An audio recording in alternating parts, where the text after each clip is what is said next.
That time check was brought to you by ACS Manufacturing Corporation, ISO certified world-class quality. ACS. Magandang araw sa lahat. Ako po si Mary Ann Lyson. Pananakit ng tuhod ang problema ko kasi araw-araw nagmamaniho ako. Laking pasasalamat ko noong nakilala ko ang MX3 capsule. Per GERCP clinical study, taking MX3 capsule 500 mg twice a day helps manage knee pain discomfort kasabay ng tamang pagkain at ehersisyo. Ako po si Mary Ann Lyson, MX3, dito ako believe! Mahalagang paalala, ang MX3 capsule ay hindi gamot at hindi dapat gamiting panggamot sa anumang uri ng sakit. MX3, tunay, natural at original. Goodbye to me, Masya.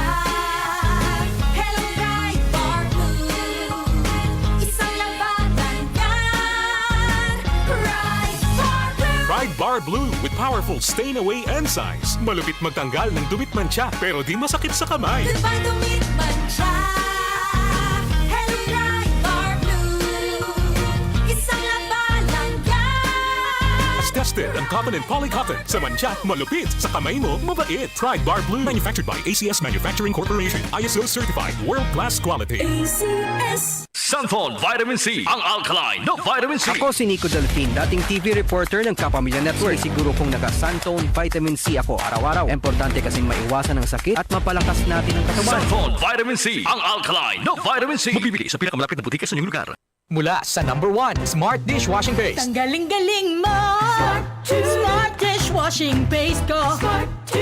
Pritong ulam na masebo, plato o kaldero.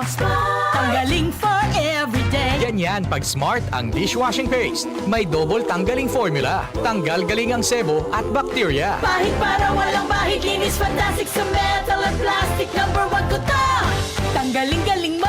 Smart Dishwashing Paste. Heavy duty linis bawat pahid. Smart Dishwashing Paste. Manufactured by ACS Manufacturing Corporation. ISO certified world-class quality. ACS. Pagbasa sa Aklat ng Kawikaan, Kabanata 11, Talata 1 hanggang 31. Kasuklam-suklam kay Yahweh ang timbangang may daya, ngunit kasiyahan naman ang timbangang tama. Kahihiyan ang laging dulot ng kapalaluan, ngunit pagpapakumbabay, nagbubunga ng karunungan. Ang tuntunin ng matuwid ay katapatan, ngunit ang masamay wawasakin ng kanyang kataksilan. Walang halaga ang yaman sa araw ng kamatayan, ngunit ang katuwiran ay naglalayo sa kapahamakan. Mas panatag ang landas ng tapat ang pamumuhay, ngunit nabubuwal ang masasama sa sariling kabuktutan. Ang katuwiran ng mga matuwid ang nagliligtas sa kanya, ngunit ang masama ay bilanggo ng kanyang masamang nasa. Ang pag-asa ng masama ay kasama niyang pumapanaw. Ang umasa sa kayamanan ay mawawalang kabuluhan. Ang matuwid ay inilalayo sa bagabag, ngunit ang masama ay doon bumabagsak. Ang labi ng walang Diyos sa iba ay mapanira, ngunit ang dunong ng matuwid ay nagliligtas ng kapwa. Kapag ang matuwid ay pinagpapala, ang bayan ay nagagalak,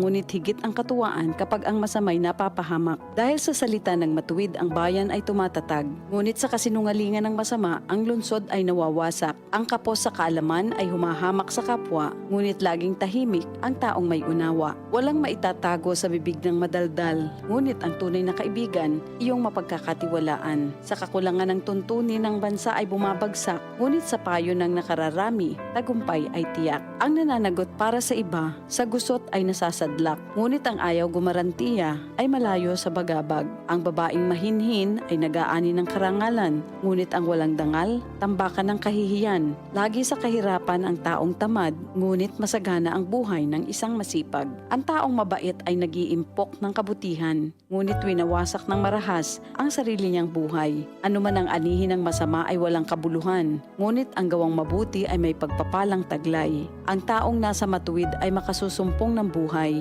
ngunit ang landas ng masama ay patungo sa kamatayan. Ang kaisipang masama kay Yahweh ay kasuklam-suklam, ngunit ang lakad ng matuwid kay Yahweh ay kasiyahan. Ang taong masamay di makaliligtas sa kaparusahan, ngunit hindi maaano ang nabubuhay sa katwiran. Ang magandang babae ngunit mangmang naman ay tila gintong singsing sa nguso ng baboy.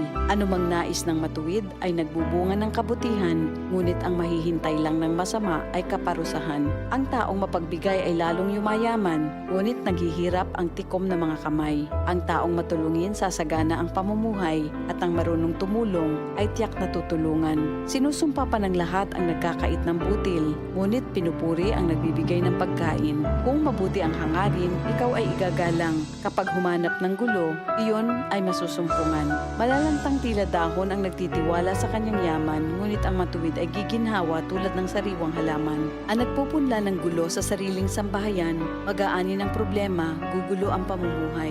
Ang taong mangmang at walang nalalaman ay alipin ng matalino habang siya'y nabubuhay. Buhay ang dulot ng matuwid na pamumuhay at kamatayan naman ang hatid ng karahasan. Ang matuwid ay ginagantimpalaan dito sa lupa, ngunit paparusahan naman ang mga makasalanan at masasama. Ito ang salita ng Diyos. DCXL News, ang himpilan ng RMN.